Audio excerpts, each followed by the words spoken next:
Misusing of buds act.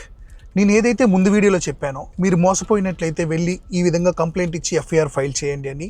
And అదేవిధంగా ఒక 100 members victims or 50 members victims ఉన్నప్పుడు ఒక 5 మెంబర్స్ ఆర్ 10 మెంబర్స్ వెళ్ళి ఒక పోలీస్ స్టేషన్లో కంప్లైంట్ ఇచ్చి ఒక ఎఫ్ఐఆర్ రిజిస్టర్ చేసిన తర్వాత రిమైనింగ్ విక్టిమ్స్ ఎవరైతే ఉన్నారో వాళ్ళు మళ్ళీ వాళ్ళ లోకల్ ఏరియాలో పోలీస్ స్టేషన్కి వెళ్ళి ఫ్రెష్ ఎఫ్ఐఆర్స్ ఫైల్ చేయడానికి లేదు. రీసెంట్గా ఆంధ్రప్రదేశ్ హైకోర్టు ఒక జడ్జిమెంట్ పాస్ చేసింది. ఆ జడ్జిమెంట్ ఏం చెప్తుంది అంటే, వన్స్ ఒక ఎఫ్ఐఆర్ రిజిస్టర్ అయిన తర్వాత బడ్స్ యాక్ట్ మీద రిమైనింగ్ విక్టిమ్స్ ఎవరైతే ఉన్నారో వాళ్ళందరూ కేవలం లిస్ట్ ఆఫ్ విట్నెసెస్లో యాడ్ అవ్వాలి తప్ప వాళ్ళు మళ్ళీ వాళ్ళ లోకల్ పోలీస్ స్టేషన్కి వెళ్ళి ఫ్రెష్ ఎఫ్ఐఆర్స్ అనేది ఫైల్ చేయడానికి లేదు. రీసెంట్గా ఆల్రెడీ ఒక ఇన్సిడెంట్ కూడా జరగడం జరిగింది. సో దాంట్లో పోలీసు వారు సెకండ్ ఎఫ్ఐఆర్ ఫైల్ చేస్తే దాన్ని హైకోర్టు వారు ఫస్ట్ ఎఫ్ఐఆర్తో క్లబ్ చేసి మీరు ఆ ఎంక్వైరీని కంటిన్యూ చేయండి అని చెప్పారు తప్ప and fresh remand or fresh arrest అనేది ఇవ్వడం జరగలేదు.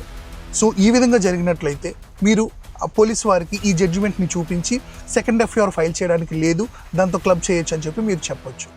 ఇట్లు మీ advocate GSK. Follow for more updates.